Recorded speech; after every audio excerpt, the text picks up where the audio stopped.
Dieu et Père. Nous ne regrettons jamais de t'avoir connu dans nos vies. Nous étions errants, ça et là, informes et vides. Tu nous as donné une forme. Tu nous as rendus utiles à la société. Et au-delà de tout, tu as écrit nos noms dans les livres de vie. C'est pourquoi ce soir, nous pouvons te dire Alléluia. Vis encore dans nos vies, parce que nous croyons qu'avec toi, nous ferons des grandes choses. Nous voulons te recommander les programmes de cet après-midi. Seigneur, nous venons comme des argiles, sans forme. Bats-nous ce soir, presse-nous, manipule-nous, et enfin donne-nous la forme qui te plaira, et peins-nous selon ton style. Nous croyons qu'après la soirée d'aujourd'hui, nous sortirons de ces lieux, non pas comme des humains seulement, mais aussi comme des lettres écrites par toi-même. Et désormais, tous ceux qui nous verront liront en nous ta volonté comme des vrais disciples. Dans le nom de Jésus-Christ de Nazareth, nous avons ainsi prié et nous disons Amen. Que le Seigneur vous bénisse abondamment. Gloire à Dieu. Des moments que nous sommes en train de prendre, ces moments d'atelier sont des moments très importants pour notre parcours en tant que disciples. Hier, nous avons dit quelque chose que Jésus ne nous a pas demandé d'aller faire des chrétiens. Jésus nous a demandé d'aller faire des disciples. Alléluia. Il a dit dans Matthieu, allez, faites de toutes les nations mes disciples, les baptisant au nom du Père, du Fils et du Saint-Esprit. Donc, ça c'est notre nouvelle façon de comprendre les Écritures. C'est pourquoi nous voulons qu'au sein de l'Église, dans la foule qui vient prier chaque dimanche dans nos églises, que nous ayons un noyau des hommes, des femmes, des frères et des sœurs qui sont prêts à travailler pour l'avancement du royaume de Dieu. Et ce sont ceux-là que nous voulons appeler, ou que la Bible appelle, les disciples de Jésus-Christ. Amen. Aujourd'hui, nous voulons travailler par rapport à la vie d'Absalom. C'est une étude qu'on va faire par rapport à la vie d'Absalom. Et tout ce que moi je vais faire ressortir dans la vie d'Absalom, ce sont les erreurs d'Absalom. Des erreurs graves qui a fait qu'Absalom qui avait des qualités, Absalom qui avait des qualités, des potentialités, mais qui n'a pas pu atteindre la dimension que Dieu attendait de lui parce qu'il avait des erreurs graves. Aujourd'hui, lorsque le monde parle de mauvais fils, on voit directement Absalom. Et j'étais épaté quand j'ai trouvé un verset dans la Bible qui dit que Absalom fut un garçon beau. Aucun enfant d'Israël au temps d'Absalom n'était beau comme Absalom. Vous savez ce qui est grave, c'est quoi? C'est que chaque année, Absalom s'est rasé la tête. Oh, si les femmes d'aujourd'hui pouvaient vivre dans l'époque d'Absalom, ils auraient les cabellos à tout moment. Oui, parce que chaque année, les cheveux d'Absalom poussaient jusqu'à avoir 200 cycles de poids. Et quand il s'est rasé, il devrait se raser parce que la chevelure commençait à lui peser trop. Donc, 12 mois après, Absalom devrait se raser pour jeter sa chevelure, ou je ne sais pas moi, donner à n'importe qui. Donc, si aujourd'hui on peut trouver les Absaloms encore dans nos églises, nos mamans n'auront pas de problème. Elles prendront seulement les cheveux d'Absalom, elles vont planter, et puis les cabellos là est fini. Oui, alléluia. Donc, vous voyez quelqu'un que Dieu va créer avec une telle beauté. La Bible dit qu'il était plus beau que tous les enfants d'Israël. Absalom était extraordinaire. On dit qu'en son temps, il n'y avait pas un jeune homme qui lui ressemblait en beauté. Au-delà de ça, Absalom était très intelligent.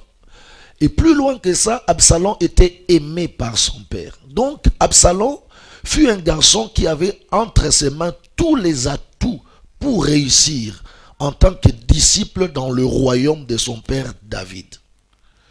Et même le trône de son père David n'attendait que lui. Mais je ne sais pas quel est l'esprit qui avait pris Absalom pour aller passer à côté de sa destinée. Et quand je lisais la vie d'Absalom, Dieu ne cessait de m'ouvrir l'esprit.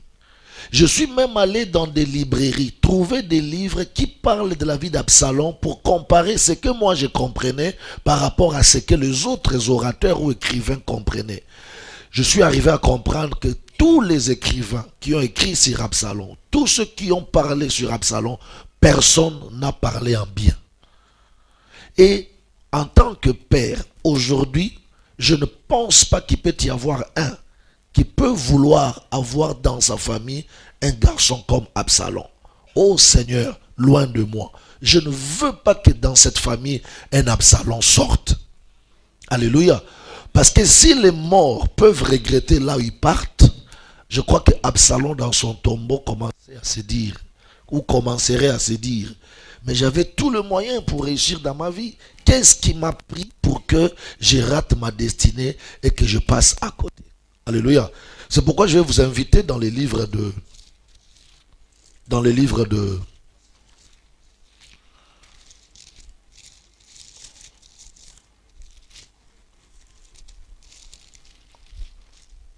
de 2 Samuel. 2 Samuel, nous allons commencer à partir du chapitre 13. Excusez-moi, 2 Samuel, chapitre 13. Le texte sera très long, mais on ne va pas tout lire. On va aller petit à petit et quand nous avançons, j'explique. Nous avançons, j'explique et je donne le point qui concerne le mauvais côté de la vie d'Absalom. Mais avant d'arriver là-bas, je voudrais ici définir un concept, le concept père et fils. Nous sommes dans un atelier de disciples. Il faudrait que les disciples comprennent. Il faudrait que les disciples comprennent cette conception ou ces concepts de père et fils. Je commence par définir à peu près ce qu'on appelle père ou qui peut être un père. Qui est un père? Un père spirituel, c'est quelqu'un qui te conduit dans ta spiritualité. C'est ça, un père spirituel. C'est quelqu'un qui te dirige dans la spiritualité. C'est quelqu'un qui veut travailler ta spiritualité pour t'amener à une bonne qualité de la spiritualité. C'est celui-là, un père spirituel. Mais à côté de père spirituel ou à côté d'un père spirituel, il y a quelque chose qu'il faudrait aussi que je signale cet après-midi. C'est que il y a aussi ceux-là qu'on appelle les pères en Jésus-Christ. Ça veut dire quelqu'un qui t'a rencontré un jour dans ta vie, qui t'a présenté Jésus, qui t'a parlé de Jésus.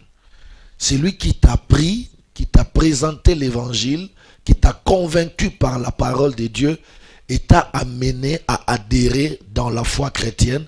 C'est un père en Jésus-Christ pour toi. Au-delà d'un père en Jésus-Christ, il y a aussi des pères dans les ministères. Un père dans les ministères, c'est celui qui t'a lancé dans les ministères.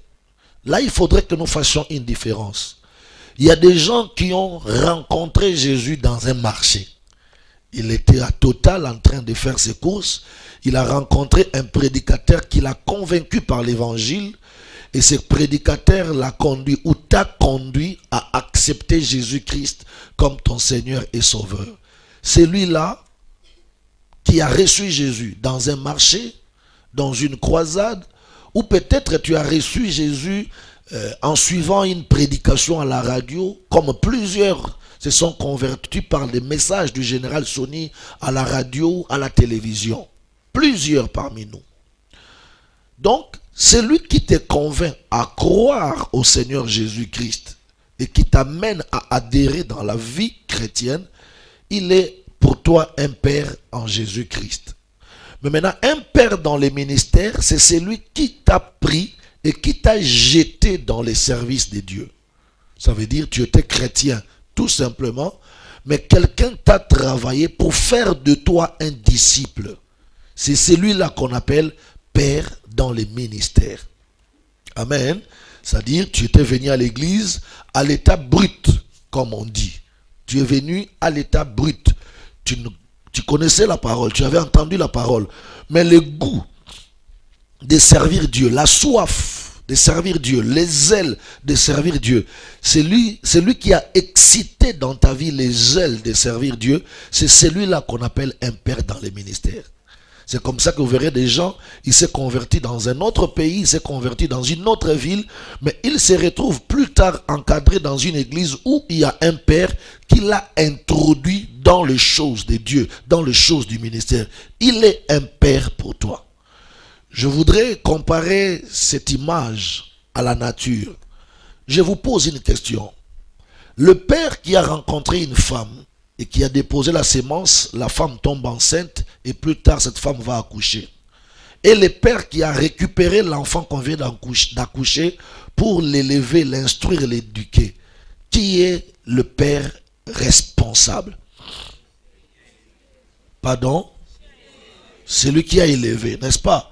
Donc, c'est pourquoi ici, nous voulons globaliser les choses pour dire qu'un père spirituel, c'est celui qui t'a pris, qui t'a jeté dans les choses du ministère et qui est en train de t'encadrer, de te suivre pour activer la spiritualité en toi et pour t'amener à vivre une spiritualité meilleure comme Dieu l'entend.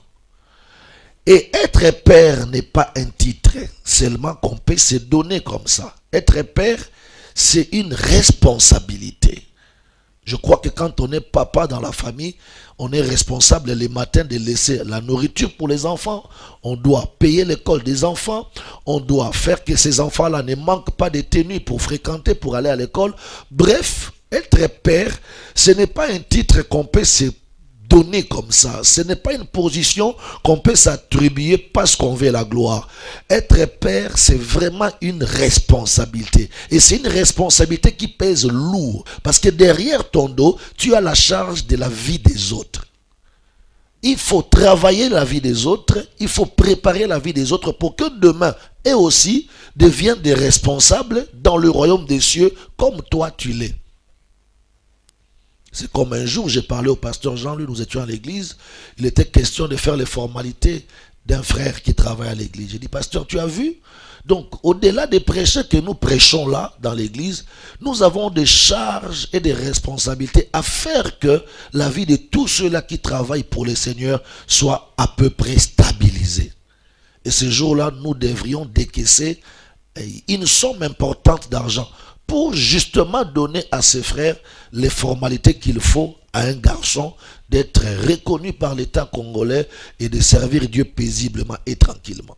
Donc ici je vais dire, le père spirituel, c'est pas seulement celui qui te prêche. Un père spirituel, c'est au-delà du prédicateur. Être prédicateur simple ne veut pas dire que tu es père spirituel. Être père spirituel, c'est au-delà des prédications, c'est au-delà des enseignements. Parce que non seulement tu enseignes, mais à un certain moment, il faut prendre la charge spirituelle et voire même la charge sociale de certaines personnes que tu es en train de diriger. C'est le jour où Jésus a parlé à ses disciples que j'ai compris qu'un père spirituel n'a pas seulement le devoir de prêcher et d'enseigner. Un jour, les gens sont venus écouter Jésus. Ils l'ont écouté depuis le matin jusqu'au soir. Et ces gens étaient fatigués. Les disciples dirent au Seigneur, mais Seigneur, ces gens sont là depuis le matin. Ils sont fatigués. Renvoie-le chacun dans sa famille. Ils vont aller manger. Et puis ils reviendront demain pour écouter la parole. Mais écoute la réponse du Seigneur. Il dit, je vais les renvoyer où? Ils sont venus écouter la parole. Faites-les asseoir vous-même et donnez-leur à manger. Donc, au-delà des enseignements que Jésus a fait toute la matinée, les pères spirituels ou les ministères ne suffisaient pas. Il fallait qu'au-delà, n'est-ce pas, des enseignements qu'il avait donnés, qu'il y ait aussi une partie où on devrait s'occuper de la stabilité sociale de ces gens-là. C'est là notre prière aujourd'hui, que nous ne soyons pas seulement des disciples qui ont reçu Jésus, qui servent Dieu, mais des gens qui demain vont réussir. Parce que nos familles regardent jusqu'où nous irons avec ces choses de Dieu. Nos parents, nos mamans, nos frères, nos sœurs, ils disent, mais l'enfant là, il commence à beaucoup prier. La fille là commence à beaucoup prier. Ils regardent jusqu'à quel port nous irons accoster. Alléluia.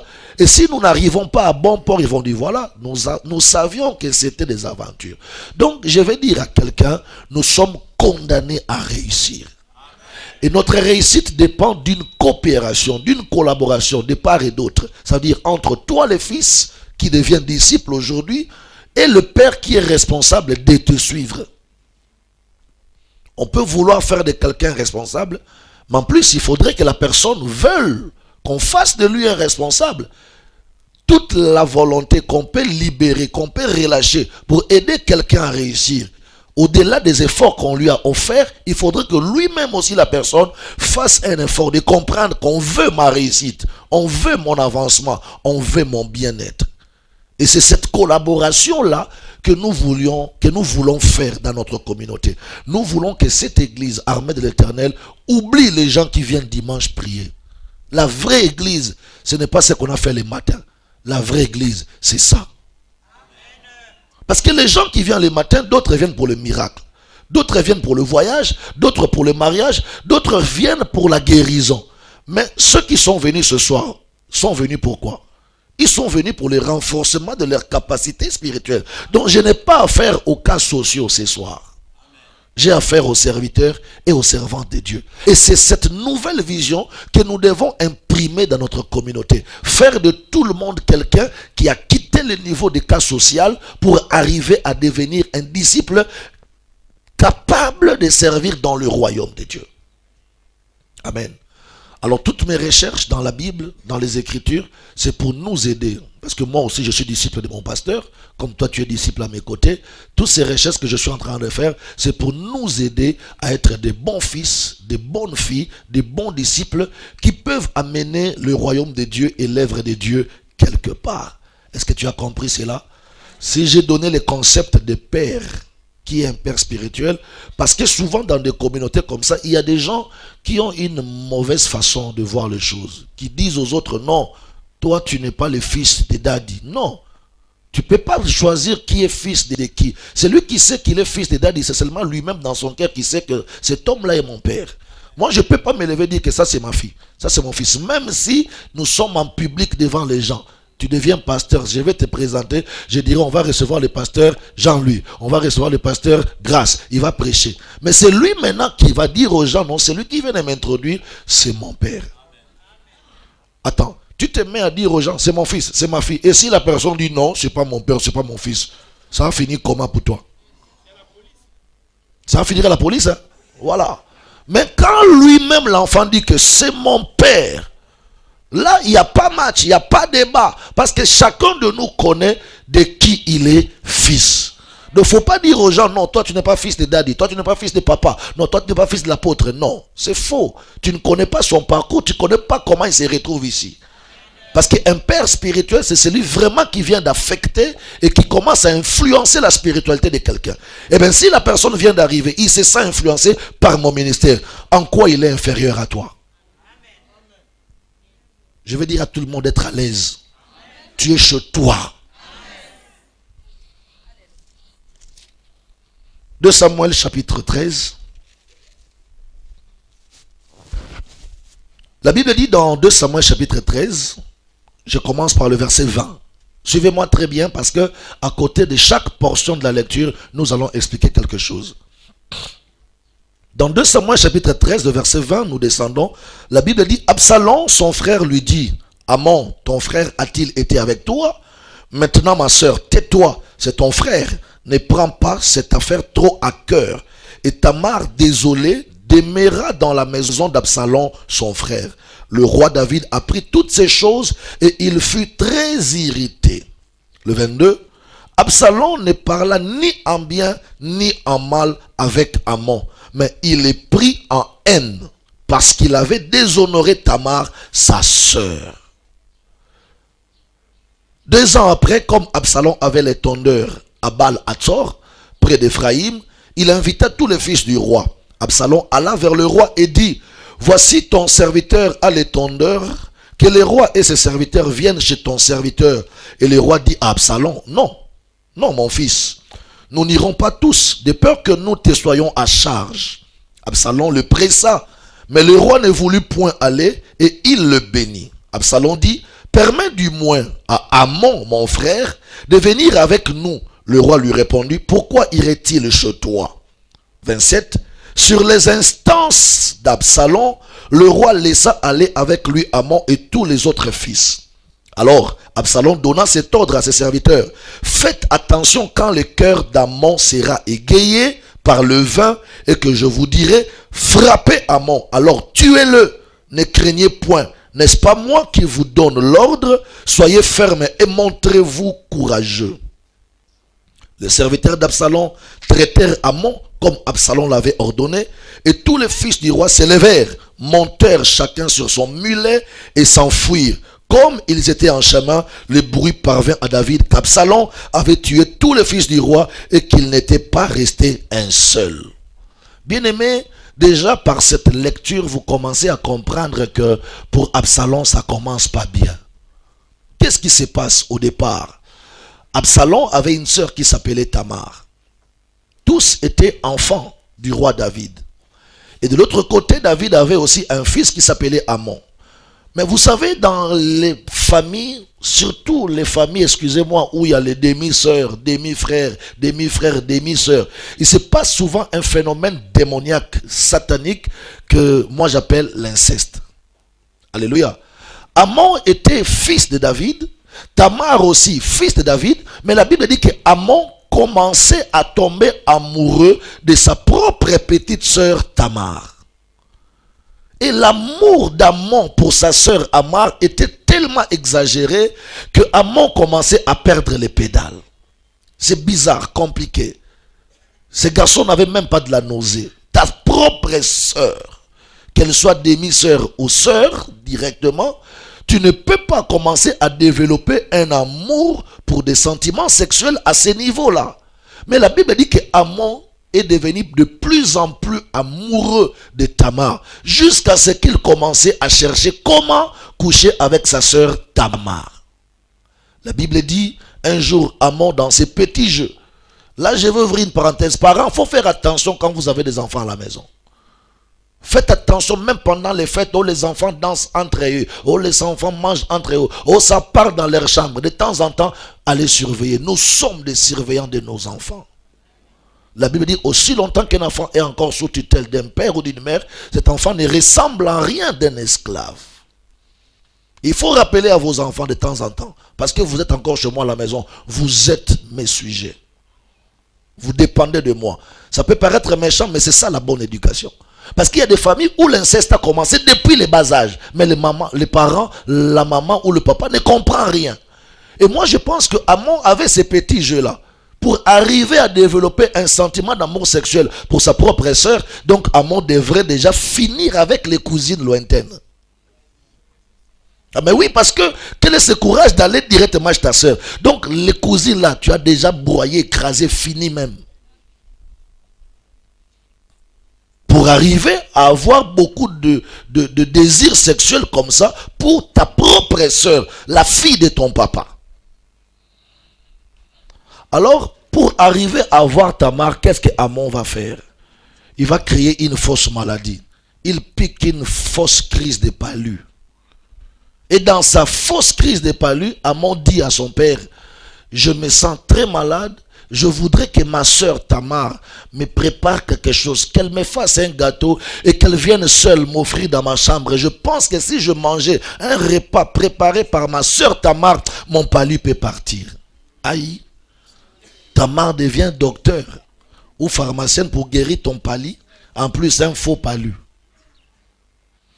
Tamar, innocente, naïve, va rentrer à la cuisine, elle fait un petit gâteau pour amener à son frère parce que mais mon frère, on est habitué à causer, ça fait 3 jours, il se réveille pas, il est malade. Si on peut faire quelque chose pour les relever, je veux faire. la petite a fait un gâteau, elle l'amène à son frère Amon. Or, Amon s'est arrangé à faire sortir tout le monde de la chambre où il était couché, pour que seul il attende l'arrivée de sa sœur Tamar. Et quand Tamar arrive dans la chambre, la Bible déclare, il ferme la porte, il bouscule Tamar, le gâteau va tomber quelque part, et puis il récupère sa sœur et commence à s'accoupler avec sa sœur. La Bible déclare, vous savez, la chose du diable ne dure pas. La Bible déclare, dès qu'il finit de jouir avec Tamar, son cœur eut une aversion. C'est-à-dire une haine commence à naître face à cette fille Tamar. Et puis, du coup, Amon, au lieu même de calmer la sœur, il chassa sa sœur. Sors, ce que je voulais avoir, je l'ai déjà eu. Pars. Il n'a même pas mangé le gâteau et puis il chassa sa sœur Tamar. Tamar va sortir dehors, malheureuse, humiliée, confuse. Qu'est-ce qu'elle va faire? Elle va se confier à son frère Absalom. Voilà là où le mauvais côté d'Absalom va démarrer. Absalom va apprendre que Amon a abusé avec sa sœur Tamar. Tous enfants d'un même père, David. Alors la Bible dit que Absalom va dire à sa sœur Tamar, tais-toi, je sais que tu étais avec mon frère Amon, mais tais-toi. Alors, si tu penses qu'ailleurs tu ne peux pas trouver la paix, viens rester dans ma parcelle, dans ma maison, et demeure là jusqu'à ce que tu vas te refaire. C'est comme ça que Tamar ira habiter dans la maison d'Absalom, son frère. Et c'est là où les choses vont commencer. La Bible déclare, lorsque Absalom a appris ces choses, au verset 22, Absalom, quand il apprendra ce que Amon avait fait à sa sœur Tamar, la Bible dit, Absalom ne parla ni en bien ni en mal avec Amon. Mais il le prit en haine parce qu'il avait déshonoré Tamar, sa sœur. Ça, c'est le premier signe d'un mauvais enfant, d'un mauvais fils. La Bible dit, connaissant ce qu'il a subi de la part de son frère Amon au sujet de sa sœur Tamar, il ne parla à Amon ni en bien ni en mal. Mais qu'est-ce qu'il préféra faire? Il a préféré développer la haine contre Amon et contre les pères David. Comme si c'était le père qui avait demandé à Amon de faire ces bêtises-là. La Bible dit, il parla ni en bien ni en mal avec son frère Amon, mais du coup, il a commencé à développer la haine dans son cœur parce que Amon, son frère, avait déshonoré la sœur Tamar.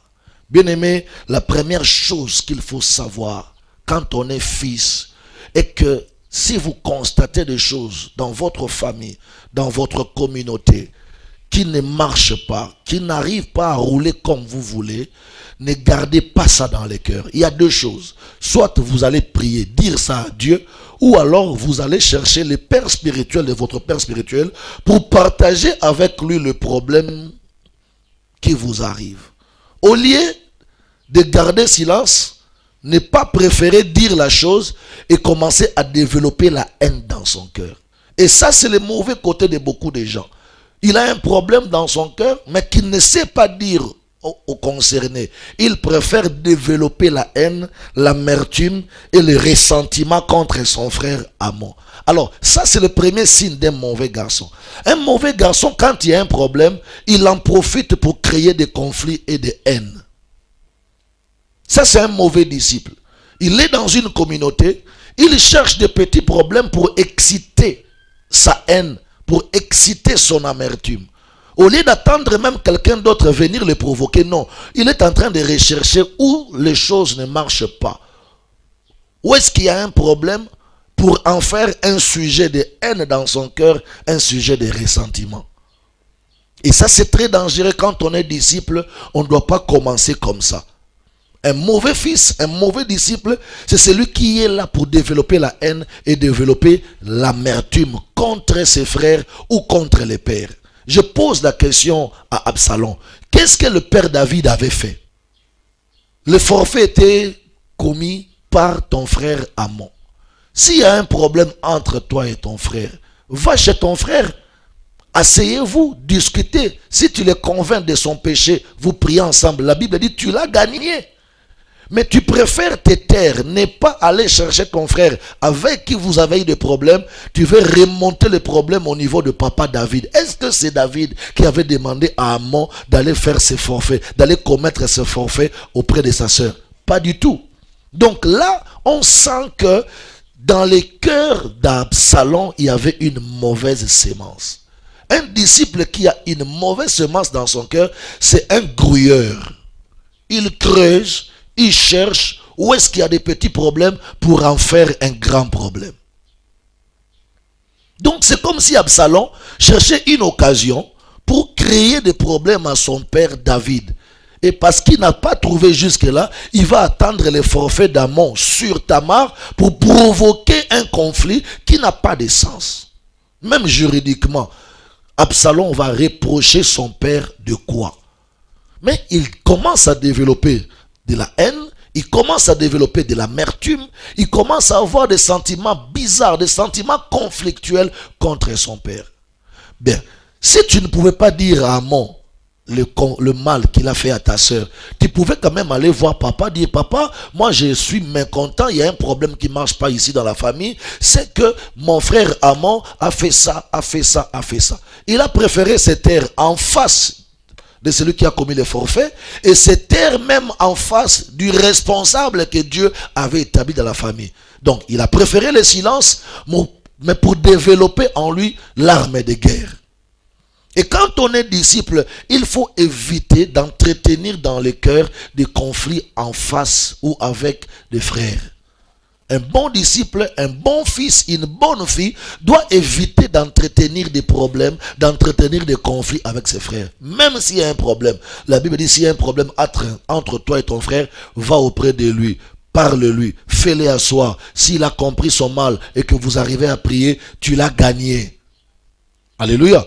Tu l'as gagné, pourquoi? Parce que tu l'as affronté. Au lieu de se taire et de commencer à développer dans le cœur des choses qui ne sont pas bien, des choses qui ne sont pas bonnes. Les mauvais fils sont des gens qui brillent par un esprit de conflit, un esprit de haine. Il y a des gens, il est en train de servir Dieu, mais il n'est pas prêt à pardonner un frère qui lui a mal fait dans l'église. Il y a des sœurs, vous priez avec les autres ensemble, mais tu n'as jamais été prête à pardonner à une autre sœur qui a commis un forfait envers toi, ou qui a posé un mauvais acte contre toi. Ça, c'est le premier signe des mauvais fils, des mauvais disciples. Il est apparemment avec les autres frères, il est apparemment avec les autres disciples, mais dans son cœur, l'esprit de famille, il n'y en a plus. L'esprit de famille est déjà parti. C'est la haine, c'est l'amertume, c'est des sentiments de conflit qui se développent, qui grandissent du jour au jour dans son cœur. Et vous savez, quand quelqu'un est en train de développer la haine et l'amertume dans son cœur, c'est comme quelqu'un qui se prépare pour aller à la guerre. Il cherche une occasion pour frapper. On ne peut pas être un bon disciple dans une communauté comme celle-ci, être un bon disciple de Jésus, quand on n'est pas capable de s'asseoir et d'arranger nos différends. Il faut atteindre ces niveaux. Comment est-ce que tu peux gérer les gens demain, toi disciple, pendant que tu n'es pas capable de régler tes propres problèmes de cœur? Tu n'es pas capable de faire asseoir ton frère, tu n'es pas capable de faire asseoir ta soeur avec qui vous avez des problèmes pour régler votre conflit, mais tu prétends demain devenir responsable pour régler les problèmes des autres. À partir du moment où tes propres problèmes, tu n'as pas pu régler ça, tu n'as pas su régler ça, mais tu aspires demain à commencer à régler les problèmes des autres. On ne peut pas être un bon disciple comme ça. Un disciple qui grandit dans la haine, qui grandit dans des conflits, il donne l'apparence de quelqu'un qui est avec tout le monde, il donne l'apparence de quelqu'un qui sourit avec tout le monde, mais dans son cœur, il est en train de développer la haine. Et c'est ça l'entreprise qu'Absalom avait choisie. C'est taire, ne pas poser les problèmes à celui qui avait des problèmes contre lui, ne pas même poser les problèmes aux responsables de la famille, mais il a préféré mûrir la haine dans son cœur. Mais vous savez, ça c'est le premier signe. Donc, quand vous voyez un esprit de haine, un esprit de conflit, un esprit d'opposition, d'antagonisme dans la vie d'un frère, sachez que c'est un mauvais fils. Vous savez comment ces gens-là se comportent? Vous pouvez être dans une réunion, vous parlez, Vous cherchez comment faire avancer votre groupe, soit de la chorale, soit de l'intercession, soit des protocoles. Toutes les bonnes pensées que les autres donnent, lui dit non, on ne va pas faire ça. Ça là, non. L'autre parle, non, on ne va pas faire ça. Il réfute tout ce que les autres donnent comme proposition. Mais quand vous lui dites, bon, maintenant toi donne ta proposition. Oh bon, je ne sais pas, bon, ben, moi j'en ai pas, mais ce que vous dites là, c'est pas bon. Oh. Donc son problème, ce n'est pas d'enrichir les débats. Son problème, c'est d'entretenir ces sentiments de conflit, cette atmosphère de conflit et de haine. Et là, c'est un mauvais fils. Alors, plus loin que ça, si déjà un frère, non seulement veut entretenir un conflit, il veut entretenir dans son cœur une haine contre ses frères et sœurs, et monte plus haut pour prendre cette haine, verser sur les pères, là encore c'est très mauvais fils. J'ai pris que le Seigneur ouvre les yeux aux responsables qui travaillent dans les unités à découvrir qui sont des frères rancuniers et des sœurs rancunières. Avec de telles personnes, on ne peut pas faire avancer l'œuvre de Dieu.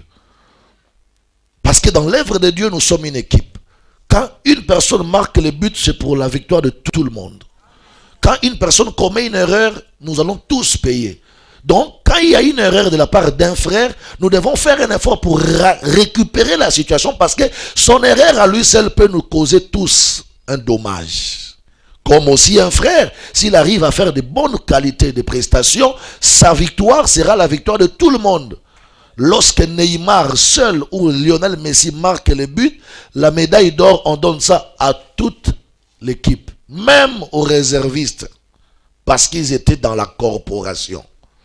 Et ces gens-là, qui n'aiment pas parler, qui font comme si tout marchait bien, mais dans les cœurs, ils remplissent les cœurs des problèmes. Ce sont des gens, ces genres de gens, on ne peut pas bâtir une bonne communauté avec eux. C'est des rancuniers. Des gens qui ne sont pas prêts à pardonner. Absalom n'était même pas prêt. Tu ne peux pas parler du pardon à Absalom. Tout son problème, il préparait sa revanche. Il préparait son coup. Il dit parce que lui, il a abusé avec ma soeur Tamar, on verra. Parle alors à la personne, il ne sait pas parler. Va poser les problèmes à papa David, il ne veut pas aller poser les problèmes. Mais il entretient sa haine petit à petit, jusqu'au jour où il voudra frapper. Ça, c'est le premier mauvais signe d'un mauvais disciple. Lorsqu'un disciple, lorsqu'un fils ou une fille dans la communauté présente des choses comme ça, présente des signes comme ça, bien aimé, ne comptez pas sur lui, à moins que la grâce de la repentance tombe sur sa vie. Dis-moi plus fort amen. Le deuxième mauvais signe dans la vie d'un disciple. Le deuxième mauvais signe dans la vie d'un disciple. Lorsque Absalom a développé la haine, cette rancune dans son cœur, la Bible dit il va monter une histoire à son père. Il dit papa, je veux aujourd'hui tondre mes brebis, je serai dans la forêt avec des tondeurs, je veux que tu m'envoies tous mes frères et si possible toi-même tu viennes aussi. Manger avec moi, fêter avec moi, passer ces bons moments avec moi. Le papa David, sage qu'il était, il dit à son fils, mais attendez, nous sommes nombreux dans cette famille-là. Tu vas nous tous appeler, nous inviter, nous te serons trop en charge. Mais Absalom n'a pas arrêté d'insister. Il dit, papa, je veux que tous mes frères, y compris toi, vous veniez parce que nous allons aujourd'hui tondre les brebis. Alors, le vieux dit, bon, moi je ne viendrai pas, mais prends tes soeurs, tes frères. Il a pris des frères, il a pris des sœurs. Ils sont allés tous faire ce travail de tondre les brebis. Mais la Bible déclare, lorsque Absalom a vu tous ses frères, les fils du roi, venir avec lui dans la forêt, il a préparé ses serviteurs. Il dit, je vais les offrir à manger, je vais les offrir du vin à boire. Pendant qu'ils seront en train de boire, observez bien Amon. Tu vois, cette rancune ne s'est pas arrêtée à la maison. Une rancune, une haine qu'on développe va te pousser à un crime. Alors, pendant qu'ils étaient en train de manger et de boire, il dit à ses travailleurs, observez très bien Amon, pardon. Dès que vous le verrez égayé, un peu troublé par le vin, je vous ferai signe. Quand je dirai frappez sur lui, qu'il tombe une seule fois. Et n'ayez pas peur, c'est moi qui vous ordonne, c'est moi qui vous commande. Ses serviteurs ont retenu la leçon. Et quand la fête a commencé, les gens ont mangé, les gens ont commencé à boire. Il a vu que son frère Amon était un peu égayé par le vin. Absalom va dire à ses travailleurs, maintenant c'est le temps, levez-vous, frappez Amon. Un seul coup qui tombe maintenant et qu'il meurt. Le deuxième signe d'un mauvais fils, c'est qu'il est prêt à attaquer tout le monde parmi ses frères. Un mauvais disciple, c'est celui qui n'a pas encore compris que son frère, sa sœur n'est pas son ennemi. Notre ennemi commun, c'est le diable. C'est lui-là qui empêche à l'œuvre de Dieu de prospérer. C'est lui-là qui empêche au travail que nous faisons de grandir. C'est lui notre ennemi. Notre ennemi, ce n'est pas le frère qui est à gauche, ce n'est pas la sœur qui est à droite. Le deuxième signe d'un mauvais disciple, c'est qu'il est prêt à attaquer, à se déchaîner sur les autres disciples et sur les autres frères et sœurs. Regardez comment nous vivons dans notre communauté, comment nous vivons dans nos églises. Vous sentez qu'il y a des gens qui n'ont pas froid aux yeux quand il faut frapper un frère ou quand il faut faire du mal à une sœur. Bien aimé, quand nous vivons dans une communauté, nous sommes dans une équipe. Les équipiers, dans une même équipe, ont l'intérêt de se protéger et non de s'attaquer. Une équipe où il y a des équipiers en train de s'attaquer entre eux, cette équipe-là n'aura jamais la victoire. La Bible dit, un royaume qui combat contre lui-même est voué à la défaite. Et quand des disciples que nous sommes, dans la même église, dans la même communauté, nous cherchons des occasions pour nous attaquer les uns des autres, déjà la communauté est en perte et nous sommes dans un échec. Absalom, tout ce qu'il peut penser faire pour calmer sa haine, pour calmer sa colère, c'est de chercher une occasion de frapper son frère Absalom. Il va provoquer une fête à l'occasion de rien, amener les gens boire, amener les gens manger pour aller attaquer son frère Amon. Pourquoi? Parce qu'il avait des rancunes, il avait des conflits, il avait la haine qu'il était en train de développer depuis longtemps contre son frère Amon. Disciple, écoutez-moi, n'attaque pas ton frère, n'attaque pas ta soeur. La Bible pose la question, pourquoi ce tumulte parmi vous? Pourquoi ces contestations parmi vous? Vous savez, Israël, les enfants d'Israël ont connu beaucoup de crises dans leur histoire. Mais parmi les grandes crises d'Israël, c'était les contestations. À l'époque d'Aaron, Moïse cherchait quelle est la personne qui doit prendre la relève pour continuer avec le sacerdoce. Et Moïse pense, par l'inspiration de Dieu, de placer Aaron, parce que Dieu lui avait dit, tu oindras Aaron et ses frères pour le service du temple, pour le sacerdoce. Mais quand Moïse va élever Aaron et le placer à la place où Dieu avait demandé, la Bible déclare que tous les princes des tribus d'Israël s'élevèrent en contestation contre Aaron. Et c'était une crise grave. Vous savez, dans beaucoup de crises en Israël, Moïse lui-même s'est assis comme moi, comme ça. Il a commencé à juger le peuple et à trancher les problèmes. Il a trouvé des solutions. Mais la crise de la contestation, Moïse n'a pas su régler ça. Il fallait faire intervenir Dieu. Donc, il n'y a pas une mauvaise chose dans une équipe comme la contestation, comme les guerres, comme les affrontements.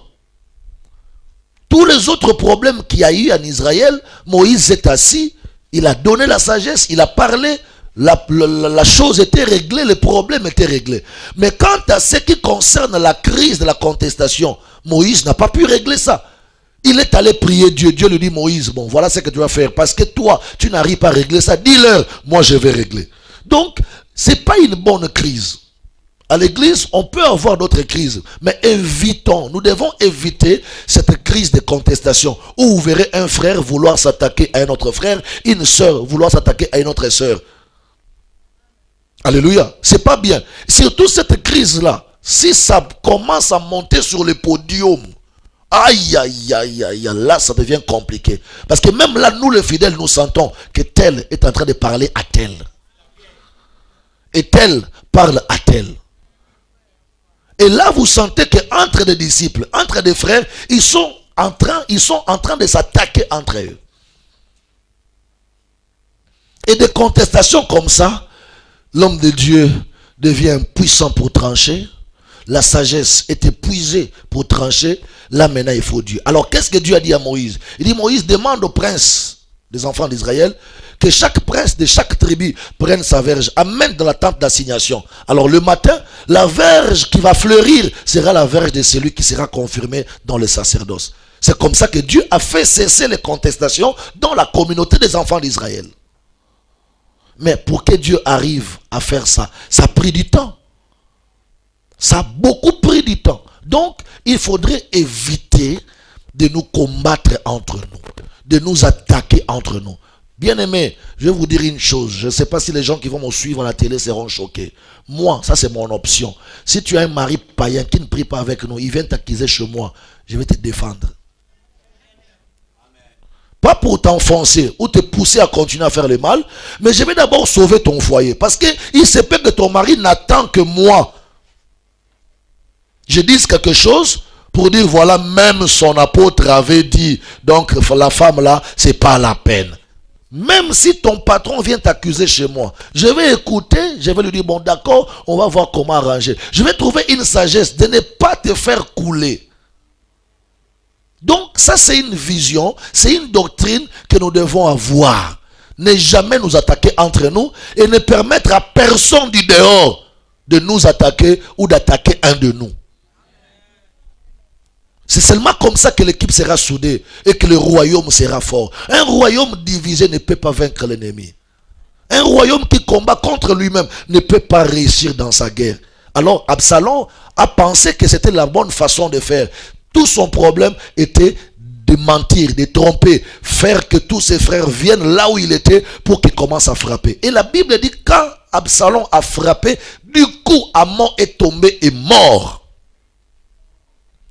Alors quand les frères, les autres fils de David ont vu qu'un de leurs, qui était invité comme eux, vient de tomber et mort, la Bible dit chacun est monté sur son mulet pour rentrer à la maison. Mais déjà à l'époque, il y avait des coureurs, des messagers, des gens qui couraient plus vite pour aller au palais royal, donner la nouvelle au roi. Un coureur avait déjà beaucoup couru pour dire au roi, en tout cas là où Absalom avait invité ses frères, il a tué tous les fils du roi et tout le monde est mort. La Bible dit, quand David a pris cette nouvelle, il déchira ses vêtements et commença à pleurer. Il dit, attends, tous les efforts que j'ai fait pendant des années pour bâtir cette famille, comment Absalom peut tuer tous ses frères? Heureusement qu'il n'y avait qu'un seul qu'on a tué, c'était Amnon. Mais déjà, c'est pas bien parce qu'on ne sait pas qu'est-ce que Amnon deviendrait demain. Il sera qui dans la communauté demain? Bien aimé, on n'attaque pas quelqu'un qui est dans ta corporation, mais on s'attache à lui. Attache-toi à ton frère, ne l'attaque pas. En l'attaquant, nous sommes en train de détruire votre groupe. Regardez bien l'église. Les groupes qui n'évoluent pas, les groupes qui ne grandissent pas à l'église, ce sont des groupes où tout le jour il y a des conflits, des débats, des contradictions. Vous avez 2 heures de prière, mais vous prenez 1 heure pour régler vos problèmes. Quand est-ce que vous allez prier? Vous avez 1h30 de répétition, 45 minutes, vous réglez des conflits. Quand est-ce que vous allez répéter?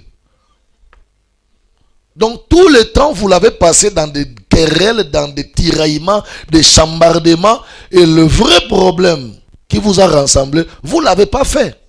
Vous avez passé tout le temps dans des discussions. Alors quand vous découvrez quelqu'un qui veut seulement les conflits, un disciple parmi vous, qui veut seulement des contradictions, sans proposer ce qui est meilleur, il faut l'écarter. C'est un mauvais fils. C'est un mauvais disciple.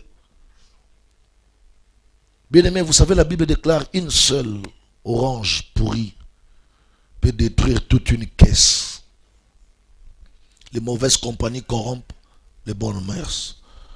Pour que les amis qui étaient dans le bateau, qui allaient à Tarsis, trouvent la paix, il fallait prendre Jonas, le jeter dans l'eau. S'il y a un Jonas dans votre groupe, dites-lui, frère, nous te jetons dans l'eau aujourd'hui. Comme ça, après toi, nous, on va travailler calmement. Alléluia.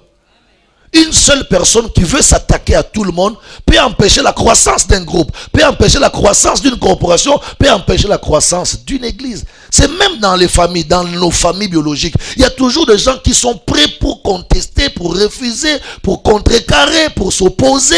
Mais quand vous lui dites, bon, toi tu veux pas ça, alors propose-nous quelle est la bonne chose. Oh non, il n'y a pas de bonne chose, mais on ne va pas faire ça.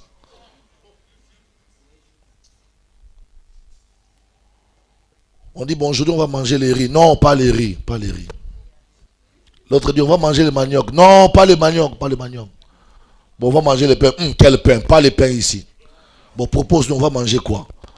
Bon, je ne sais pas, mais pas les riz, pas les manioc, pas les pains. Bon, tu veux quoi? Franchement, ce qu'il veut, on ne sait pas. Mais il est là pour vous bloquer, vous empêcher d'évoluer, vous empêcher de travailler. Débarquez-le du bateau, la tempête va se calmer. Débarquez-le. Mieux vaut sacrifier une personne, mais que les autres personnes viennent à Jésus et travaillent.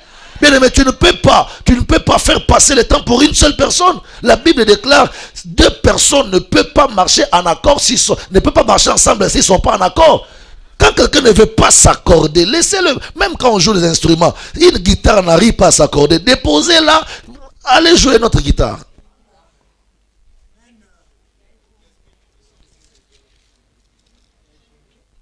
Dis-moi plus fort, amen.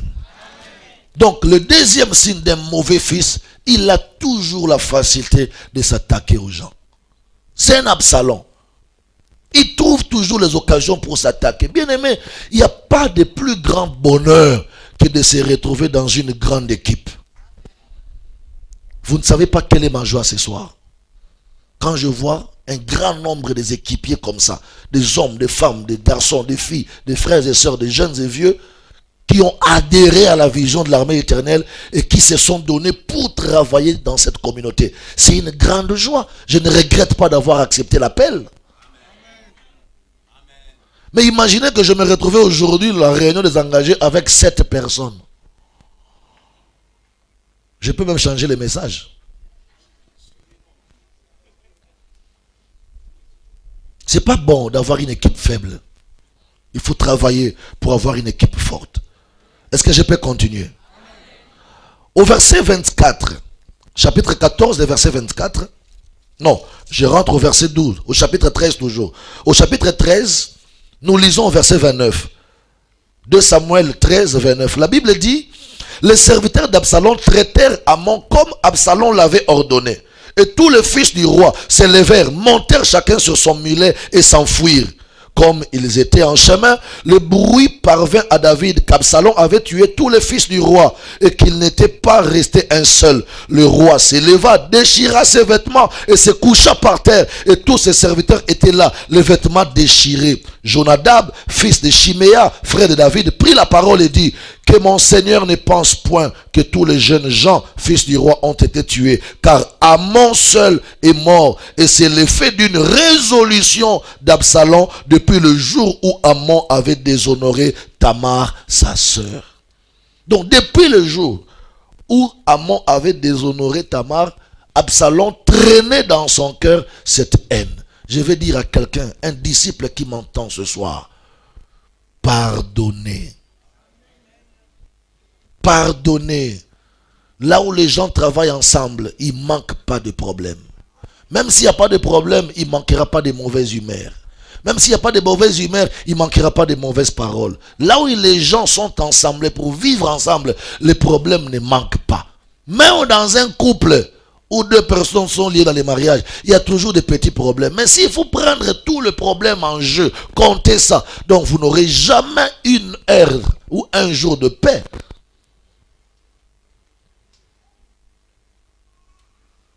Je connais un homme qui disait à sa femme, yo n'a remarqué, nandako, surtout le monde a tongo, odongolanga poani.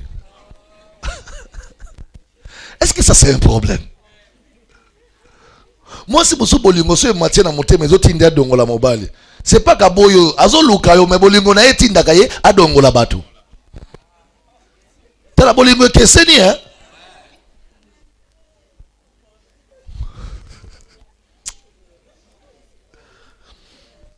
Il faut savoir interpréter les données. Oh, yo dans un monde en d'accord yo. Depuis un petit voyage, au numéro de Molanga.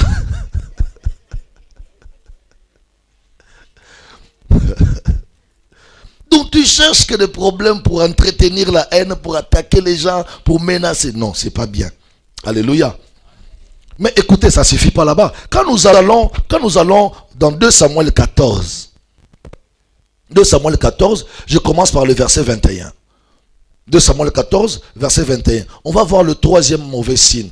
La Bible dit, le roi dit à Joab, voici je veux bien faire cela. Va donc ramener le jeune homme Absalom. Ça dit là, quand Absalom a tué Amon, il a préféré fuir 3 ans ailleurs, quelque part, loin de la face de son père. Pourquoi? Parce qu'il a tué son frère Amon. Il est allé en exil.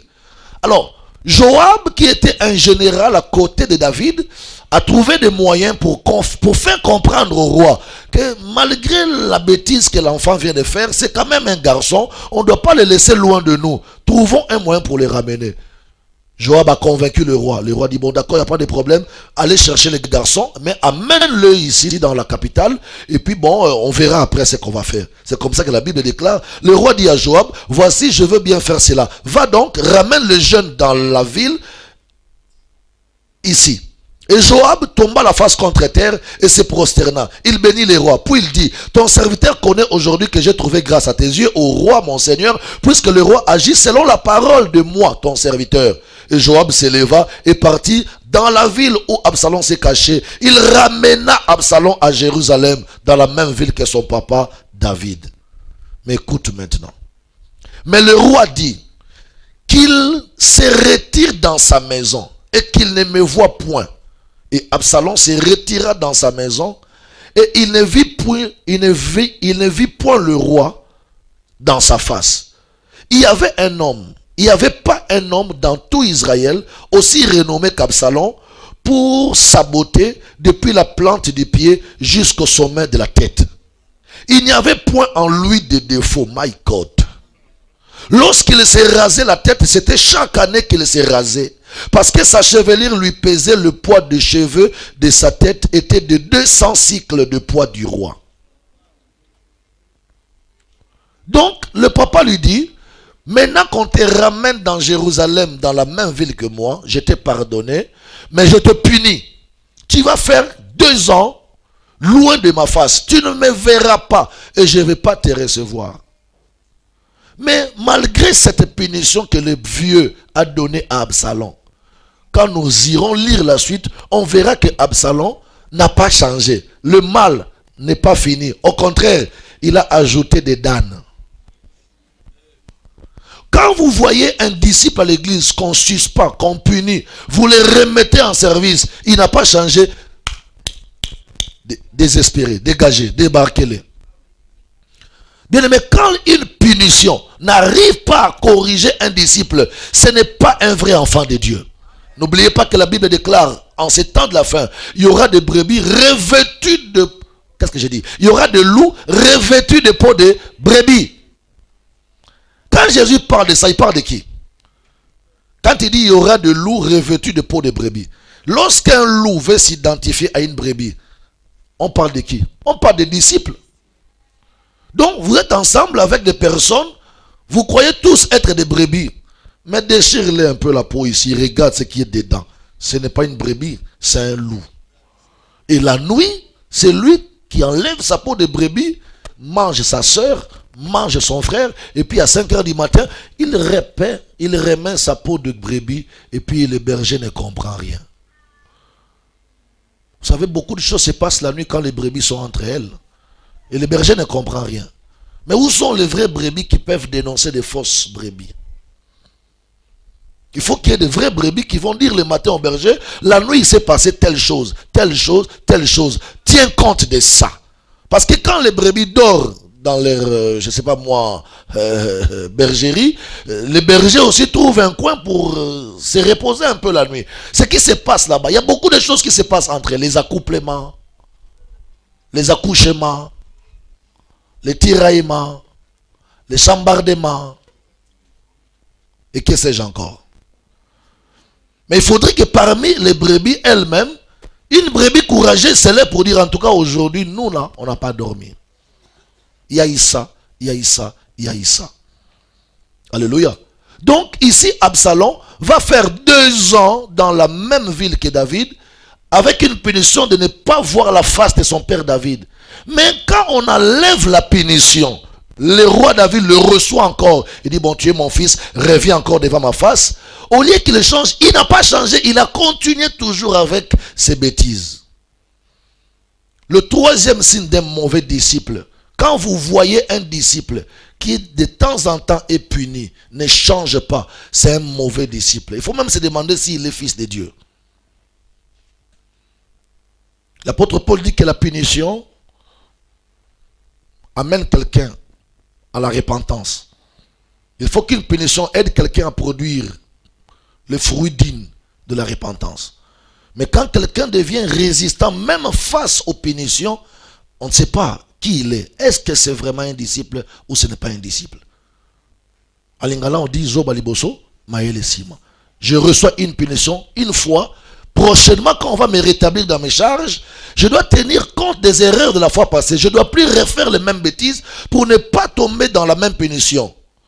Mais quand quelqu'un se met à récidiver, il faut se poser la question, est-ce que vraiment c'est un enfant de Dieu? Est-ce que vraiment c'est un disciple? C'est pourquoi en Europe, quand quelqu'un est en train de récidiver, il paraît, ça je ne maîtrise pas, je dois vérifier, il revient 2 fois, 3 fois, 4 fois en prison. Dans la prison, on fait des jeux pour l'injecter quelque chose. Comme ça, cette fois-ci, quand il sera libéré, qu'il aille mourir. Parce que lui, la punition ne peut pas les changer. Je connais dans mon quartier où j'ai grandi, un garçon qui vivait en Allemagne. Mais vendeur de drogue. On l'a arrêté la première fois, on l'a libéré. Deuxième fois, on l'a libéré. Troisième fois, le monde lui dit, mais toi vraiment. Donc toi, tu as quitté l'Afrique pour venir gaspiller l'Allemagne. Bon, on va t'aider. On l'a injecté un truc, le gars est revenu en Afrique, fou. Jusqu'aujourd'hui, il est fou. Et sa folie, il n'agresse pas les gens. Je ne sais pas quelle molécule on l'a injecté. Sa folie le pousse seulement à faire de grands travaux. Il peut rentrer dans une rivière, il commence à sortir les sables. Personne ne l'a envoyé, il enlève les sables. Il peut prendre un balai, il commence à balayer le goudron. Personne ne l'a envoyé, même pas la mairie. Il commence à balayer le goudron. Alléluia. Pourquoi? Parce que il n'était pas capable de changer après une punition. Est-ce qu'on peut avancer? Quand nous lisons le verset 25, chapitre 14, verset 25, la Bible dit, il n'y avait pas un homme dans tout Israël aussi renommé qu'Absalom. Pour sa beauté, depuis la plante des pieds jusqu'au sommet de la tête. Il n'y avait point en lui de défaut. Lorsqu'il s'est rasé la tête, c'était chaque année qu'il s'est rasé, parce que sa chevelure lui pesait, le poids des cheveux de sa tête était de 200 cycles le poids du roi. Il naquit à Absalom 3 fils, une fille nommée Tamar, qui était une femme belle de figure. Absalom demeura 2 ans à Jérusalem sans voir la face de son roi, de son père. Il fit demander à Joab de l'envoyer vers le roi. Mais Joab ne voulut point venir auprès de lui. Il le fit demander une seconde fois. Joab ne voulut point venir. Alors Absalom dit à ses travailleurs, voyez le champ de Joab qui est à côté du champ que moi j'ai. Il y a des loges. Allez et mettez-y le feu. Et les serviteurs d'Absalom mirent le feu au champ. Joab se leva le matin et s'est rendu auprès d'Absalom dans sa maison. Il lui dit, pourquoi tes serviteurs ont-ils mis le feu dans mon champ qui m'appartient? Absalom répondit à Joab, voici je t'ai fait dire, viens ici et je t'enverrai vers le roi afin que tu lui dises, pourquoi suis-je revenu des Gurshur? Il vaudrait mieux pour moi que j'y fusse encore là-bas. Je désire maintenant voir la face du roi et s'il y a quelque crime en moi, qu'il me fasse mourir. Donc, même celui qui a plaidé pour que toi tu reviennes à Jérusalem, parce que celui qui a travaillé, qui a monté même un théâtre pour que le roi accepte que Absalom revienne à Jérusalem, c'était Joab.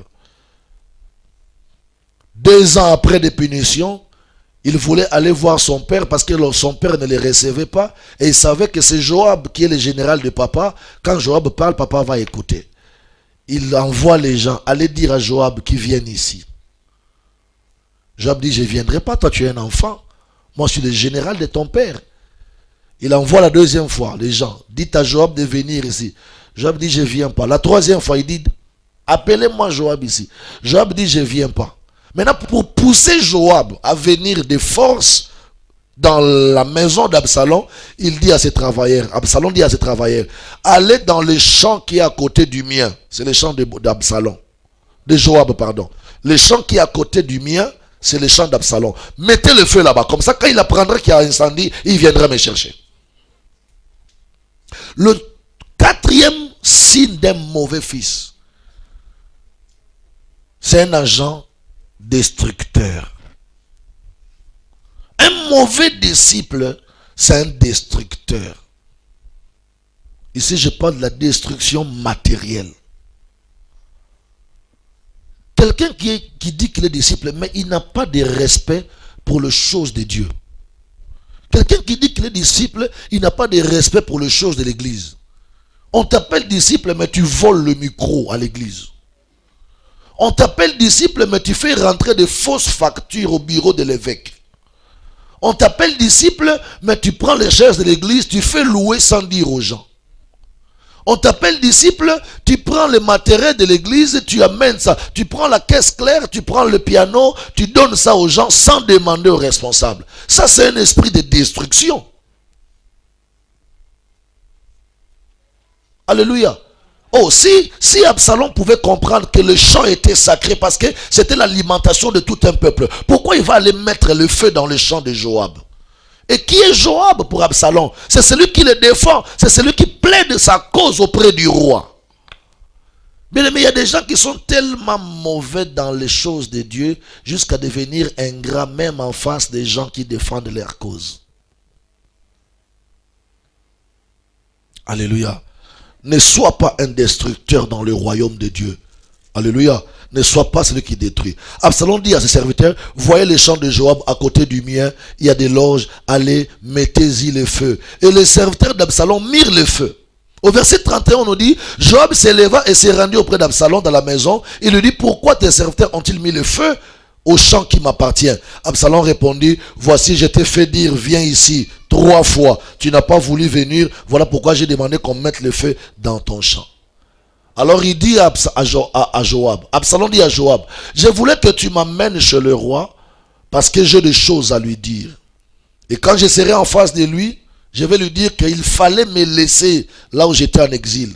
Pourquoi il a voulu me ramener ici? Pourquoi il vous a demandé de me prendre depuis la ville où j'étais à Gurshur pour me ramener à Jérusalem? J'ai fait quoi ici? Ça fait 2 ans, je ne vois même pas sa face. Il fallait qu'il me laisse là-bas, pourquoi il m'a ramené ici? Et puis à part ça, je vais encore lui dire, s'il voit le mal à moi, il n'a qu'à me tuer, qu'il me tue.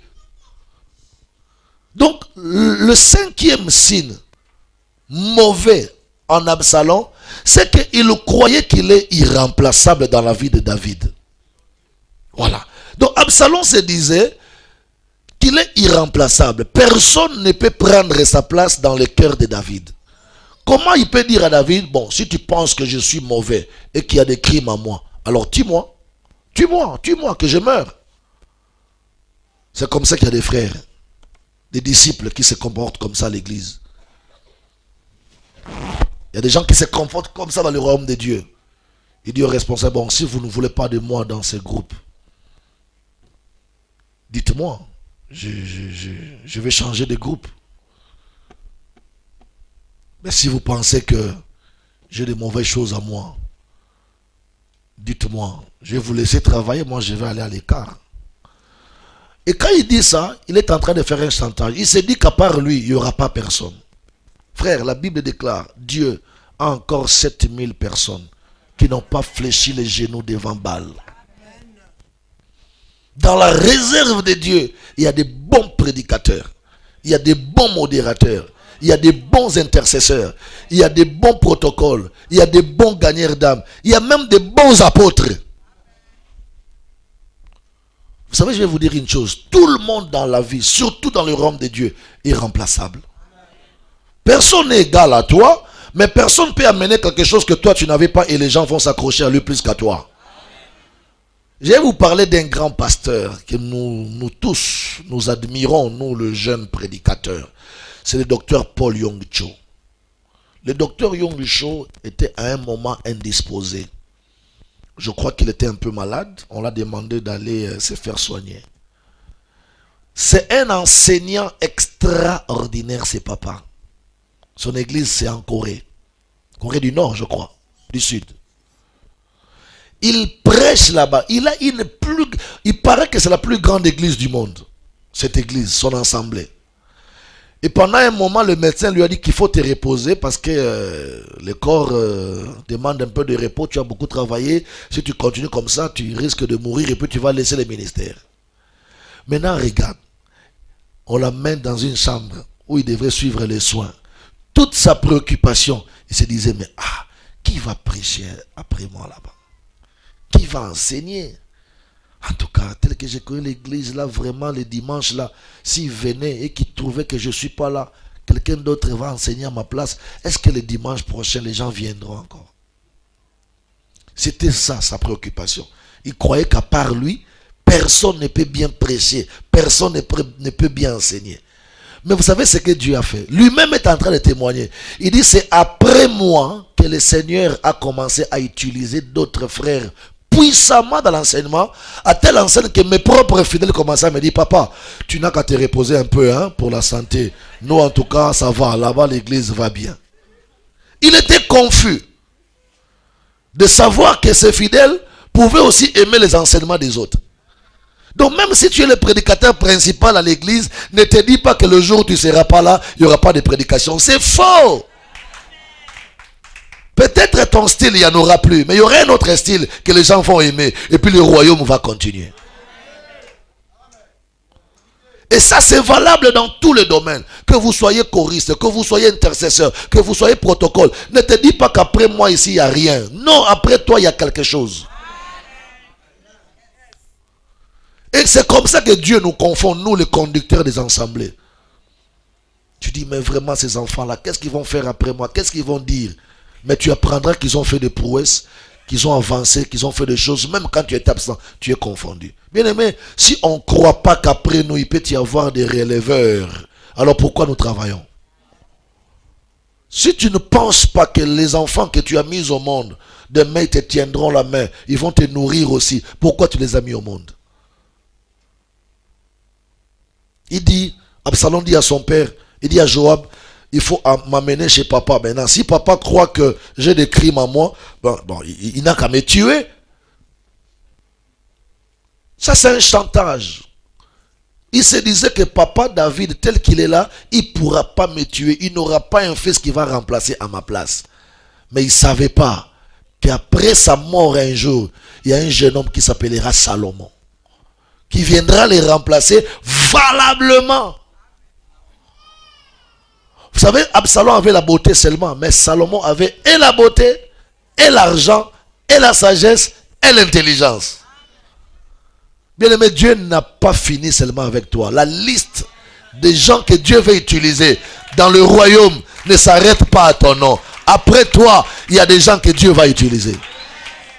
En tout cas, ça, tu dois te rassurer. Rassure-toi qu'après toi, il y a encore 7000 personnes qui n'ont pas fléchi les genoux. Si tu comprends les choses comme cela, tu ne seras pas orgueilleux. Et d'ailleurs, il y a certains dons spirituels qui s'ouvrent, qui s'explosent, qui s'éclatent seulement quand le titulaire n'est pas là. Moi, je suis devenu prédicateur dans l'armée de l'Éternel le jour où les titulaires de la cellule où on nous avait envoyé travailler étaient absents. C'est la première fois que j'ai prêché dans cette communauté. On nous avait envoyé à l'armée de l'Éternel Barumbu, comme des frères missionnaires, donner un coup de pouce dans la nouvelle paroisse. Et notre berger était un homme d'affaires, il fait des business. Ce jour-là, ses affaires, ses business ne lui ont pas permis d'être au culte. Mais lui croyait qu'il sort, il va revenir le soir à temps. Mais ce jour-là, il est parti sans revenir. Et à l'époque, il n'y avait pas de téléphone, hein. On attendait le prédicateur. 17h, il ne vient pas. 17h15, il ne vient pas. 17h30, il ne vient pas. Même son adjoint, qui est aujourd'hui au Bénin, le bishop Dido à l'époque, n'était pas aussi là, le bishop Dido. Donc, les regards de tous ces mamans-là, assoiffés de la parole de Dieu, étaient braqués sur un jeune homme étudiant à l'époque, écolier même, un jeune homme du lycée. J'étais au lycée à l'époque, en première. Puis les mamans disaient, kasi papa, tata berger azoyate, toye mbaboiti ngonganini, te ya kakate. D'habiter ma mère, moi quand un problème, na banda verser nini. Maman quoi téléming, on a la sima. Tango wana ba pasteur ba vendre liboso te. Le pasteur ça c'est on vient de loin nous aussi. Donc s'asseoir devant c'était l'orgueil. On s'asseyait derrière. Maintenant quand c'est ton tour de prêcher, tu quittes derrière, tu viens devant. Après tu dis non, c'est pas moi qui est Dieu, je suis un serviteur, je reste derrière. Et puis une maman courageuse s'est levée, elle va derrière. Il me dit frère Désiré, Yakana. Elle me prend, on va dehors, devant la parcelle là-bas. Il dit papa, t'es à kakat. Bon, torozonga banda, ko so ba toni biso bokena ke église, ba te ya kinini. Tokolo ba pe nini. Nasi maman, na yeba kiteke ngam na koteya, na koteya nini? Ah, papa. Bon, na motema no ndenge za wana tali lo banzambe moko izate. Ça, je vous donne mon témoignage authentique. Quand la maman me dit, ah papa, bon on a monté ma non dengue zaona. Tout le monde a yozo modéré. Au pire ça va passage à Bible. Donc on a monté ma non dengue zaona. Attends il obanza mais moko izate. Allah c'est comme un défi qu'on m'a lancé. Je dis t'es maman il obanza bezali. Kasi yako lobangot. Bien aimé, c'est pourquoi quand je vois un jeune prédicateur monter ici, tâtonner, je ne le condamne pas. Je dis, mais lui au moins c'est mieux, il a pris le courage de monter. Moi, je n'avais pas le courage de monter. Et je me suis allé, ce jour-là, je me rappelle, j'ai pris mes enseignements de l'affermissement. Comme j'étais affermisseur, c'est moi qui s'occupais de l'affermissement dans cette cellule. J'avais toujours mes 9 leçons d'affermissement de Campus pour Christ dans ma Bible bien pliée. Et j'aimais la 3e leçon sur la communion fraternelle. J'ai sorti ça. J'ai dit aujourd'hui, je vais seulement exhorter sur la communion fraternelle. Et quand je me suis mis à parler, c'est la première fois dans ma vie qu'on me dise, papa, olobaka bien, hein? Le mot éloquent, c'est la première fois que j'avais écouté ça dans ma vie. Papa, tu es éloquent, hein? C'est une femme qui m'avait dit ça. Ça m'a donné le courage. Et là, maintenant, j'ai commencé à prier. Berger yate, ayate. Zambe sala ke mbalasi ma berger aizalate. Na me kalisu leçon mususu. Et c'est parti comme ça. J'ai commencé à prêcher, j'ai commencé à prêcher, j'ai commencé à prêcher. Et puis après, c'était parti. Donc, chacun de nous, quelle que soit la charge et la responsabilité que tu as à l'église, bien aimé, tu es responsable, tu es remplaçable, ne t'en fais pas. On peut toujours te remplacer. Amen. Maintenant, descendons dans 2 Samuel chapitre 15. Je vais vous montrer encore un autre mauvais signe d'un fils, d'un disciple. Je suis en train de donner ces signes parce que quand on va prier, il faut que tu annules, tu supprimes ces choses, que cela ne t'arrive pas au nom de Jésus. Toi, tu n'es pas Absalom. 2 Samuel chapitre 15, la Bible déclare au verset 1er. Après cela, Absalom se procura un char et des chevaux et 50 hommes qui couraient devant lui. Il se levait de bon matin et se tenait au bord du chemin de la porte. Et chaque fois qu'un homme ayant une contestation se rendait vers le roi pour obtenir un jugement, Absalom l'appelait et disait, de quelle ville es-tu? Lorsqu'il avait répondu, je suis d'une telle tribu d'Israël. Absalom lui disait, vois, ta cause est bonne et juste, mais personne de chez le roi ne t'écoutera. Absalom disait, qui m'établira juge dans le pays? Tout homme qui aurait une contestation et un procès viendrait à moi et je lui ferai justice. Le 6e signe, 6e, hein? Le 6e signe d'un mauvais disciple, c'est quand il commence à médire contre son conducteur. Quand un disciple commence à mal parler contre celui qui le conduit, il est un mauvais fils. Il est un mauvais disciple. Écoutez ce qu'Absalom dit. Absalom lui disait, vois, ta cause est bonne et juste, mais chez le roi où tu veux aller là-bas, personne ne t'écoutera.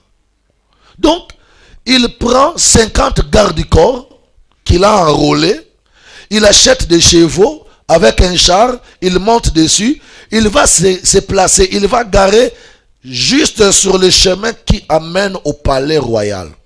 Donc, toute personne qui avait des problèmes et qui avait besoin du jugement du roi, qui devrait passer par ces chemins et aller au palais royal, il l'interceptait. Yo, Yakawa, tu vas où? Viens, viens. Viens, tu vas où? Oh non, je vais voir le père parce que j'ai un problème, je veux un conseil, une consultation, un jugement. Il dit non, toi, ton problème, c'est pas là-bas. Ton problème, c'est ici. Donc, tous ceux qui montaient vers le vieux David, Absalom les arrêtait, les détournait, donnait des jugements. Je ne sais pas moi si c'était bon ou faux. Il donnait des jugements sur la rue. Et tout ce qu'il faisait, c'était dire à ces gens-là, là où tu vas chez le roi, on ne te dira rien de bon. Tes attentes là, ce n'est pas là-bas que tu auras la solution. Il commençait à parler en mal de son père le roi, du roi David. Quand vous voyez un frère, une sœur, commencer à parler en mal dans une communauté, bien aimé, c'est un mauvais disciple. Il faut le mettre hors d'état de nuire. Et vous savez, le diable est tellement intelligent, quand il incite quelqu'un à parler en mal, à médire contre son roi, contre son conducteur, la personne va commencer à parler en parabole. Bon, vous voyez, bon, tel que nous sommes là, bon, mais bon, makambizawa, bon, moni ndengezawa, zama kamusto kolobate, bon, aussi au lobby déjà. Tu as déjà parlé. Parce que quand tu lances des paroles en l'air comme ça, quelqu'un qui est curieux va te rattraper. En fait, hier tu voulais dire quoi? Bon, nga na bona nga osala masumu ko sumo ki sangate bon makam bon nga bon na lobi na ngelo côté mais na zo bisoka moko omoni ndenge za awa tala moko ko mibale misato mine allez. Tu as déjà parlé. Et c'est tout ce qu'Absalom faisait, médire contre son père. Et au verset 4 du chapitre 15, 2 Samuel 15, le verset 4 et 5, écoutez ce qu'Absalom disait. Qui m'établira juge dans les pays? Tout homme qui aurait une contestation et un procès viendra à moi et je lui ferai justice. Nous sommes déjà dans l'âge des rois, lui demande qu'on lui établisse comme juge. Donc une façon de dire que qui m'établira roi ici? Ça va, hein? Au lieu de dire que qui m'établira roi, non, lui ne parle pas du roi, il parle des juges. Il dit qui m'établira juge? Et là, il a tout carrément, tout simplement voulu prendre la place du roi. Il dit qui m'établira juge? Dis seulement qui m'établira roi. Parce que ça c'est l'âge des rois. Ce n'est plus l'âge des juges. Je continue au verset 6. Au verset 5 plutôt. 2 Samuel 15, verset 5. 2 Samuel 15, verset 5.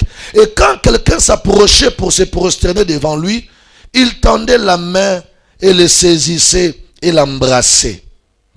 Absalom agissait ainsi à l'égard de tous ceux d'Israël qui se rendaient vers le roi pour demander justice. Et Absalom gagnait le cœur des gens d'Israël. Vous voyez? Il s'est dit, quand vous rencontrez les rois, est-ce que les rois vous embrassent? Est-ce que le roi vous embrasse? Il vous tend la main. C'est de loin qu'il vous tend son bâton. Mais regarde, moi, si vous me mettez à la place du roi, je vais commencer à vous embrasser. C'est un peu comme les députés, ce qu'ils nous font ici. Quand c'est les campagnes électorales, ils viennent, on mange ensemble, on danse même Kingoli avec eux. Mais dès qu'il est nommé, il ne vient plus dans les quartiers.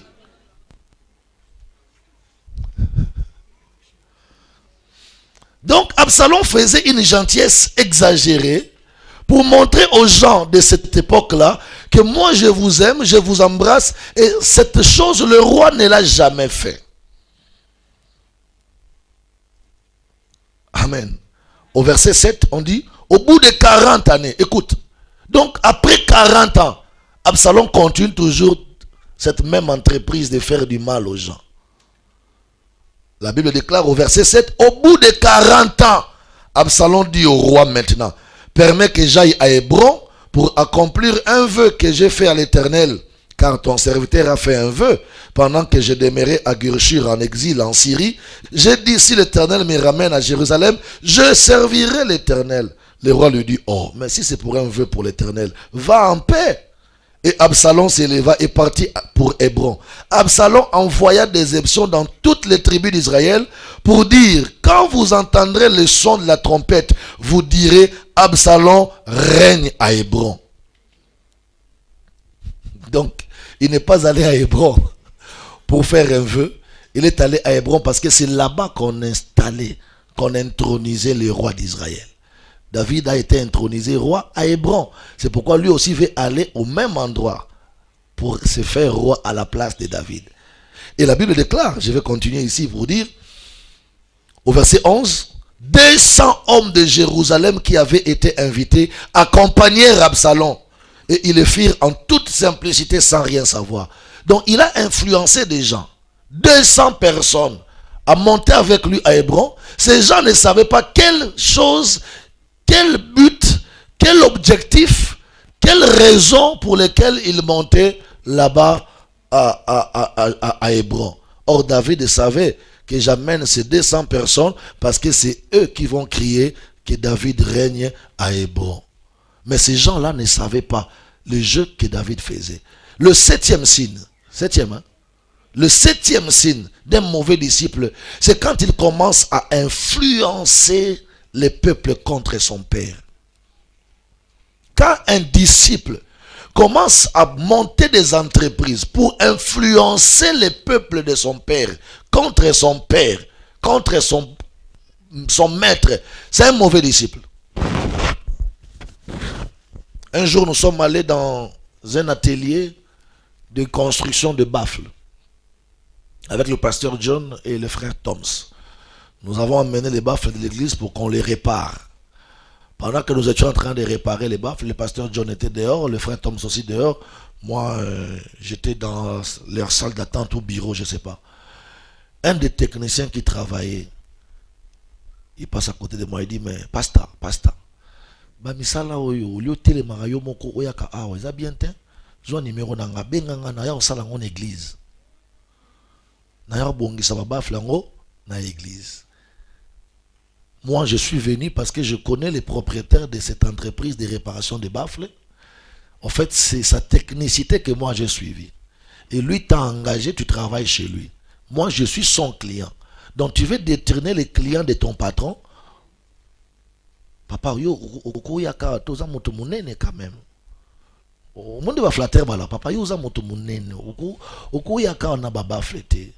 Yo zwaka numéro na nganga mo na oyakuna na osalango. Je lui pose la question maintenant, quand tu viendras travailler là-bas, l'argent tu vas amener ici. Oh non, papa, troyo kananga ndenge na biso mbale. Quelqu'un qui t'a donné un travail, tu travailles chez lui, mais tu veux détourner son client. Et c'est comme ça que dans la société, même dans l'assemblée des enfants de Dieu, les gens se comportent pas bien. Il veut influencer le peuple contre son père. C'est ce que Absalom a fait. La Bible dit, il est allé même plus loin. Au verset 10, chapitre 15, verset 10, Absalom envoya des espions.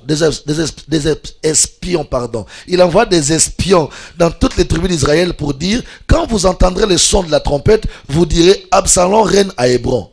200 hommes de Jérusalem qui avaient été invités accompagnèrent Absalom et ils firent en route. Et ils firent en toute simplicité sans rien savoir. Pendant qu'Absalom offrait les sacrifices, il envoyait chercher à la ville de Gilo, Achitopel, le Gilonite, le conseiller de David. La conjuration devint puissante et le peuple était de plus en plus nombreux auprès d'Absalom. Quand Absalom a influencé 200 personnes pour l'introniser roi à la place de son père, il ne s'arrête pas là. Il regarde le meilleur conseiller de son papa. Il s'appelait Achitopel. Il dit, cet homme-là, c'est lui le meilleur conseiller du roi. Je vais aussi l'influencer, lui dire que papa là ne régnera plus. D'ailleurs, après mon intronisation, nous allons les chasser il va quitter le trône, il va quitter le royaume. Et quand papa va partir, pour que toi tu ne sois pas en chômage, donc viens déjà, sois mon conseiller. Et la Bible dit que le conseil d'Achitophel valait plus que la parole de Dieu. Donc, quand Achitophel parlait à David, David faisait confiance à la parole d'Achitophel plus qu'à un verset biblique. Donc, tout le monde savait que c'est l'homme le plus puissant dans ce royaume après le roi. Alors, Absalom dit, je vais gagner cet homme-là, le plus grand-là. Je vais le prendre. Quand il sera dans mon côté, chez moi, de mon côté, le peuple comprendra que si Achitophel est allé avec Absalom, donc pour le roi, pour David, c'est fini. C'est comme ça que le jour où Absalom se leva avec Achitophel à ses côtés, les gens ont compris que la conspiration était consommée. Et la Bible dit, un grand nombre de peuples alla auprès d'Absalom. Que tous ces signes ne se retrouvent pas en toi. Au nom de Jésus. Je vous avais dit qu'aujourd'hui, je parlerai des choses dures. Et que si tu souffrais de cardiaque, il ne fallait pas venir entendre. Je ne l'ai pas dit pour te faire du mal. Mais je l'ai dit pour te vacciner. Pour te préserver. Vous savez, dans ces choses de l'église que nous faisons, il y a la vie, il y a aussi la mort. Plusieurs ont trouvé la mort parce qu'ils ont mal manipulé les disciples-là. Plusieurs aussi sont devenus bénis, riches, forts, puissants, ministres de Dieu parce qu'ils ont su manipuler les disciples-là. Quelqu'un peut venir vivant, mais il vient attraper la mort dans l'église. Pourquoi? Parce qu'il a mal saisi les disciples-là. Comme aussi quelqu'un peut quitter sa famille avec la mort, mais il arrive à l'église, il travaille tellement bien dans son disciple-là, et il arrive à quitter de la mort pour avoir la vie. Et que cela soit ton cas. Quitte la mort, prends la vie. Vous savez, quand tu respectes les principes du disciple-là dans le royaume de Dieu, frère, l'Éternel te bénira, l'Éternel te lèvera, tu prospéreras. Mais quand tu ne respectes pas les principes du royaume, dans les disciples-là que nous sommes en train de faire, tu risques la mort. Moi, j'ai vu des gens mourir à côté de mon pasteur. Un de mes grands cousins était le chauffeur de mon pasteur. Il est mort. J'ai dit son chauffeur. Chauffeur titulaire. Cet homme-là est mort. Parce qu'il avait mal manipulé les disciples-là. Ces choses que j'ai dit, je ne les dis pas pour mon bien. Je ne les dis pas pour m'affermir. Je n'ai pas besoin de conférer mon apostolat. Je suis un apôtre, tout fait. Jetez-moi où vous voulez avec la Bible. Je vais faire quelque chose. Mais je dis ces choses pour vous empêcher d'attraper la mort qui circule dans les milieux des enfants de Dieu. La mauvaise manipulation du disciple-là tue. Je vais clôturer par ces versets. Je me lève déjà. Proverbe chapitre 30. Le verset 17. Proverbe 30, verset 17. Je vais vous montrer un petit secret et ce sera la conclusion. La Bible dit, l'œil qui se moque d'un père et qui dédaigne l'obéissance envers une mère, les corbeaux du torrent le perceront et les petits de l'aigle les mangeront. Vous avez compris ça? Je reprends. L'œil qui se moque d'un père et qui dédaigne l'obéissance envers une mère, les corbeaux du torrent le perceront et les petits de l'aigle les mangeront. Donc ici Dieu promet que les oiseaux du ciel vont venir manger l'œil de l'enfant qui cherche à voir le mauvais côté de son père pour commencer à se moquer de lui. Et qui ne s'arrête pas à la moquerie, mais après la moquerie, il commence à désobéir à ses pères. Un enfant qui se moque d'un père et qui se met à lui désobéir est en train d'appeler les oiseaux du ciel à venir manger son œil. Maintenant, quand on mange un œil, ça devient quoi? Crevé. Et quand on a des yeux crevés, on est qui? Aveugle, non? Maintenant, quand tu deviens aveugle, Est-ce que les choses qui ont fait tomber ton père, tu verras ça encore? Ça veut dire que toi-même, tu tomberas dedans. C'est comme ça que vous remarquerez tous les enfants qui se moquent de pères spirituels finissent eux-mêmes par faire pire que les pères ont fait. Parce que tellement que tu t'es moqué de papa, papa zakaboy, papa zakaboy, papa zakaboy, kuto vandi kapo na nzambe, so nzambe te ne tosto kenda, papa salaki boy, tu yokati, papa yokati, ba yokati wana soke sangani, ezo benda korbo atobola misu na yo. Siko tango misu na yo kotoboka, lidusu to libulu, o papa jindaki nango.